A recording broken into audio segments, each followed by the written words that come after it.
మీరు మీ ఆరోగ్యం కోసం మీరు ఆహ్లాదంగా, అందంగా, ఆనందంగా ఉండాలంటే ఏం చేస్తారు? నేను నా ఆరోగ్యం కోసం ప్రతి 3 నెలలకు ఒకసారి కూడా బేసిక్ సర్వీసింగ్, మన కార్కి, మన దగ్గర ఉన్న వెహికల్స్కి మనం ఎలా సర్వీస్ చేయిస్తామో అలాగ ప్రతి 3 నెలలకు ఒకసారి కూడా మన బాడీకి బేసిక్ మెయింటెనెన్స్ అనేది ఉంటుంది. డిటాక్సిఫికేషన్ ప్రొసీజర్స్ ఉంటుంది, ఓజోన్ థెరపీస్ ఉంటాయి, ఫ్యూ ఐవి ట్రీట్మెంట్స్ ఉంటాయి. ఇవన్నీ కూడా నేను ఖచ్చితంగా తీసుకుంటాను.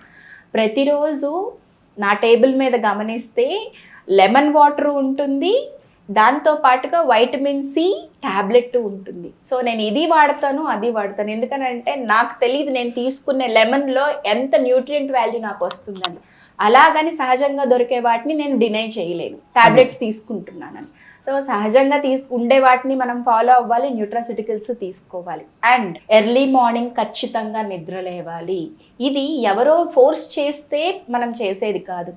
మనకు అవేర్నెస్ వచ్చి నేను మారాలి, నా బాడీ బెటర్గా ఉండాలని ప్రతి ఒక్క మనిషి అనుకోవాలి. సో నేనైతే ఖచ్చితంగా ఎర్లీ మార్నింగ్ నిద్ర లెగుస్తాను, మెడిటేషన్ ఖచ్చితంగా చేసుకుంటాను, ఎక్సర్సైజ్ పార్ట్ ఉంటుంది. ఇవన్నీ కూడా నా రొటీన్లో ఉండేవన్నమాట.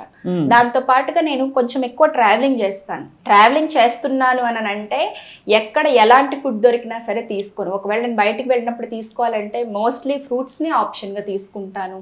నైట్ 6 తర్వాత ఖచ్చితంగా ఫుడ్ ఏమి తినకుండా ఉండడం కోసం ప్రయత్నం చేస్తాను, కాన్వెంట్ సిచ్యువేషన్స్లో మాత్రమే. And daily 2 meals A day అనేదాన్ని ఎవరైనా సరే ఫాలో అవ్వగలిగితే మితంగా ఆహారం ఆరోగ్యాన్ని ఇస్తుంది అనేది ఖచ్చితంగా అందరూ తెలుసుకోవాల్సిన విషయం. ఆ మితంలో కూడా quality of vitamins and minerals ఉండేటట్లుగా హితం ఉండాలి, ఉండాలి. మితంలో హితం ఉండాలి ఖచ్చితంగా.